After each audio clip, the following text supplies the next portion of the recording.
अच्छा गोयल साहब, एक चीज मान लेते हैं, बहुत से लोग ऐसे हैं जिनके पास त्रिफला नहीं है, या जो आपने उपाय बताए, जो आपने रेमेडीज बताई वो भी नहीं है, तो उनके लिए किचन से ऐसे कौन से मसाले हैं कि वो उन्हें उठाएं और उन्हें कब्ज से राहत मिल जाए, जो कब्ज की उनकी समस्या है वो दूर हो जाए? उसमें मुझे नहीं लगता कि ऐसा कोई मसाला उसके पास होगा जो उसको तुरंत उसकी कब्ज खोल देगा।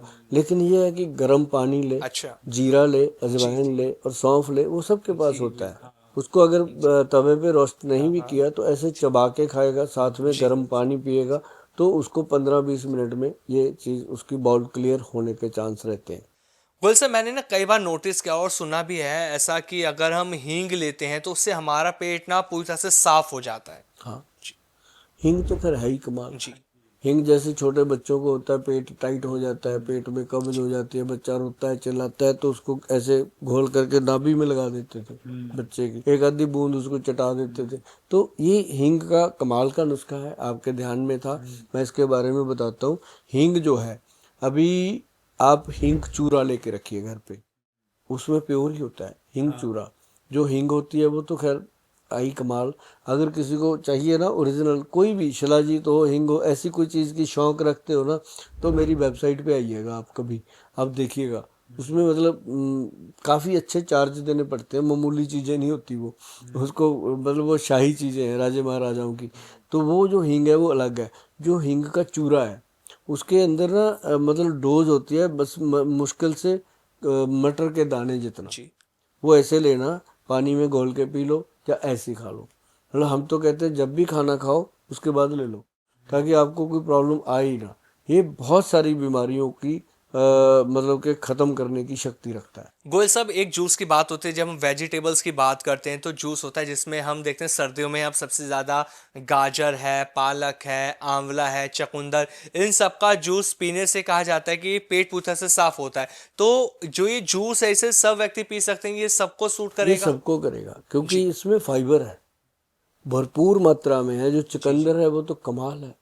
हाँ। और आप देखेंगे कभी चुकंदर खा के जी। देखो, मुंह को कसाला सा कर देता है जी। ना, जीभ एक दूसरे में फंसने लग जाती है।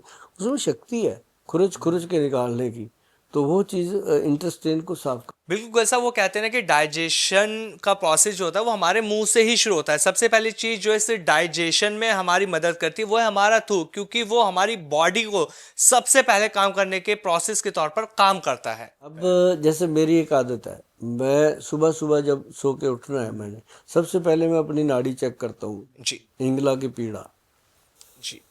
ऐसे जी। जो चल रही होती है, वो पैर नीचे रखना है मैंने पहले बेड से, और भगवान का शुक्र करना है ना। और वो तो चलो सबका फर्ज बनता है करना। उसके बाद पानी पड़ा होता है मेरे पास कांच के गिलास में। पानी कभी भी किसी धातु में ना रखो। हर एक कोई तांबे के गिलास में पी रहा है, कोई पीतल में पी रहा है, ऐसे ऐसा नहीं करना चाहिए। पानी हमेशा कांच के गिलास में रखो। एक कांच ही ऐसी ऐसी चीज़ है जो पानी को अपना बहाव नहीं देता, बाकी सारे धातु देते हैं। पानी सिंपल पियो, सुबह उसको पहले बासी मुंह पानी पियो, और उठ करके हाँ। एक घूंट पानी भरो, जी। उसके साथ कुरला करो ऐसे, जी। पूरी तरह मुंह को जी। अंदर से घोल के वो सलाइवा जो है वो अंदर ही ले जाओ। जी। आप देखोगे जब आप टॉयलेट जाओगे पेट ऐसे ही साफ होगा, बाकी सारी कहानियाँ। तो ये सबसे बेहतर चीज़ है। और उसके बाद आप जब टॉयलेट जाके आते हो, ब्रश करके बाहर आते हो, तो भी कोशिश करो कि कोई ना कोई ऐसी फाइबर वाली चीज़, जैसे आपने अभी जूस बताया, वो पीना चाहिए। गोल साहब, मेरा आपसे लास्ट सवाल ये है कि आप अपने यहाँ पर ना अलग अलग तरह की थेरेपी करवाते हैं पेशेंट से, तो एज अ एक्सपर्ट मैं आपसे ये जानना चाह रहा हूँ कि जिन लोगों को पेट की समस्या है, जिनको कब्ज की समस्या रहती है, वो लोग खुद से लघु प्रक्षालन कर सकते हैं थेरेपी, जिनसे उनकी जो पेट की समस्या है वो ठीक हो सके? कर सकता है, लेकिन उसको जी। एक्सपर्ट की नॉलेज में प्रॉपर रहना पड़ेगा।